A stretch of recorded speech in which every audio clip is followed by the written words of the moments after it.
Hi guys, आज मैं बात करूंगा कार्बन डाइऑक्साइड के बारे में। कार्बन डाइऑक्साइड आज जिसे कहा जाता है कि भाई इस वजह से ग्लोबल वार्मिंग का एक खतरा माना जा रहा है। लेकिन अगर यही कार्बन डाइऑक्साइड अगर हमारी धरती में नहीं होता तो शायद हमारी धरती में जीवन भी नहीं होता और हमारी पूरी धरती जो है बर्फ़ से ही ढकी होती अगर हमारे अर्थ में कार्बन डाइऑक्साइड नहीं होता। तो कार्बन डाइऑक्साइड की इतनी बड़ी इम्पोर्टेंस है। आप सोचें, कार्बन डाइऑक्साइड अर्थ में सिर्फ 0.04% है। इट मीन्स कि मतलब बहुत ही कम कार्बन डाइऑक्साइड की मात्रा हमारी धरती में है। लेकिन एक बहुत इंपॉर्टेंट फैक्टर है हमारी धरती को गर्म रखने के लिए और यहाँ पे जीवन को पनपाने के लिए। लेकिन देखें, मैं आपको बताता हूँ, हर एक चीज़ की एक लिमिट होती है। कबीर ने कहा था, ना ज़्यादा धूप अच्छी ना ज़्यादा बारिश। तो इस केस में भी यही है, ज़्यादा कार्बन डाइऑक्साइड धरती को बहुत ज़्यादा गर्म बना रहा है। और आप देख रहे हैं कि हमारे ग्लेशियर, हमारे धरती के जो ग्लेशियर्स हैं, इंडिया में जो ग्लेशियर्स हैं वो पिघल रहे हैं। तो ये एक बहुत बड़ा इशू है। अब इसमें क्या किया जा सकता है, क्योंकि देखिए हर चीज़ में कार्बन डाइऑक्साइड तो होता है। हमारे जो पेड़ पौधे होते हैं वो कार्बन डाइऑक्साइड को एक तरह से जकड़ के रखते हैं कि वो नेचर से कार्बन डाइऑक्साइड को लेते हैं और ऑक्सीजन वापस छोड़ते हैं। तो ये एक बहुत अच्छी प्रॉपर्टी है पेड़ों की। लेकिन जैसे जैसे पेड़ कट रहे हैं, जैसे कि आप, तो ये जो कार्बन डाइऑक्साइड होता है ना, ये ज़मीन के अंदर ये स्टोर होता है, मतलब मैक्सिमम, मतलब ये जो होता है। लेकिन जब हम जैसे मान लो फॉसिल फ्यूल्स निकाल रहे हैं, कोयला निकाल रहे हैं, उसे जला रहे हैं, तो ये एनवायरनमेंट में कार्बन डाइऑक्साइड बहुत ज़्यादा मात्रा में जा रहा है। और एक चीज़ होता है जैसे कि शेर अपने शेर जहाँ पे चलता है वहाँ पे अपने निशान छोड़ जाता है। इस तरीके से जो इंसान है और भी बहुत से जानवर हैं कार्बन फुटप्रिंट्स अपने छोड़ते जाते हैं, क्योंकि हम सांस ले रहे हैं। उसमें भी हम जैसे कि देखेंगे तो हम ऑक्सीजन ले रहे हैं और कार्बन डाइऑक्साइड छोड़ रहे हैं। लेकिन इसका मतलब ये भी नहीं है कि भई आप सांस लेना छोड़ दें।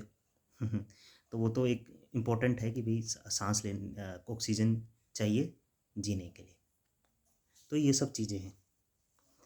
और अगर हमने इस कार्बन डाइऑक्साइड की मात्रा को कंट्रोल में नहीं किया तो आप देखेंगे जैसे मालदीव जैसी कंट्रियां हैं, मालदीव्स हैं, आने वाले टाइम में ऐसा हो सकता है कि मालदीव्स आपको नक्शे में ही ना दिखें, वो पूरी तरह से डूब जाएं।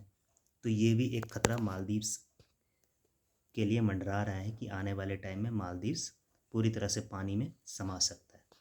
तो ये एक बहुत बड़ा इशू है। लेकिन हाँ, इसे स्टेप बाय स्टेप रिजॉल्व किया जा सकता है। मैं पहले कह रहा हूँ कार्बन डाइऑक्साइड धरती में रहना बहुत ज़रूरी है, क्योंकि जो ग्रीन हाउस गैसेज़ हैं अगर ये हमारे धरती में नहीं होती तो शायद हमारी धरती में जीवन भी नहीं होता। लेकिन हमें देखना होगा कि भैया हम इसको कैसे मतलब एक लिमिटेड लेवल पे ही रखें, सो दैट कि जितनी ज़रूरत है कार्बन डाइऑक्साइड की धरती को उतना ही लेवल रहे। ये कैसे हो सकता है?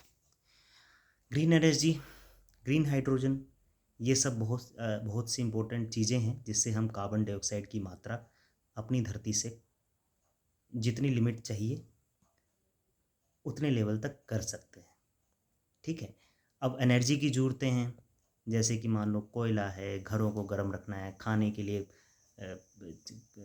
जलाना है, गैस जलानी है। और जो यूरोप के बहुत ठंडे ठंडे देश हैं वहाँ पे मतलब अ, बंदा सर्वाइव ही नहीं कर सकता विदाउट ये सब गैस के, मतलब कि गर्मी के। तो वहाँ पे वो सब घरों को गर्म रखने के लिए भी एनर्जी चाहिए। तो उससे कार्बन उत्सर्जन होता है। लेकिन हमें और भी अल्टरनेट वेज हमें ढूंढने पड़ेंगे, सो दैट कि हम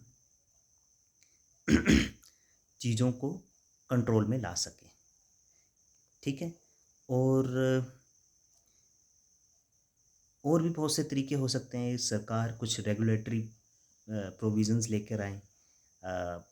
सबसे पहले ये चीज़ हो सकता है कि धीरे धीरे पेट्रोल के यूज़ को step by step, not in one go, इसे कम करने की कोशिश की जाए। और इंडिया का तो एक टारगेट है कि 2070 तक नेट ज़ीरो कार्बन एमिशन के टारगेट को कंप्लीट करना। ये टारगेट काफ़ी बड़ा है, लेकिन इसे अचीव 2070 तक कंप्लीट किया जा सकता है अगर सरकार और देश के नागरिक मिलकर इसमें प्रयास करते हैं तो। और भी चीज़ें की जा सकती हैं, जैसे कि आप देख रहे हैं कि दिल्ली में पोल्यूशन फैल रहा है और बहुत ज़्यादा सिचुएशन हो रही है। ऐसा कहा जाता है कि पराली की वजह से हो रहा है।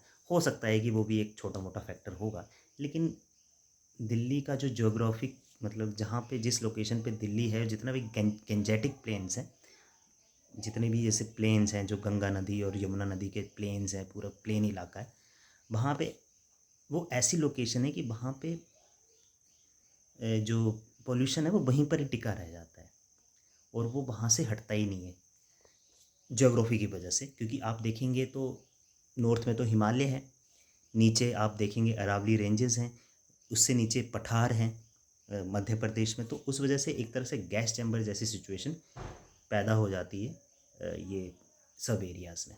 तो सीधी सी बात है, excessive of everything is bad. हमें ये कार्बन उत्सर्जन जो है, कार्बन इमिशन को वो रोकना होगा, सो दैट कि हम लोगों की सेहत भी अच्छी रख सकें और इस देश को आगे बढ़ा सकें।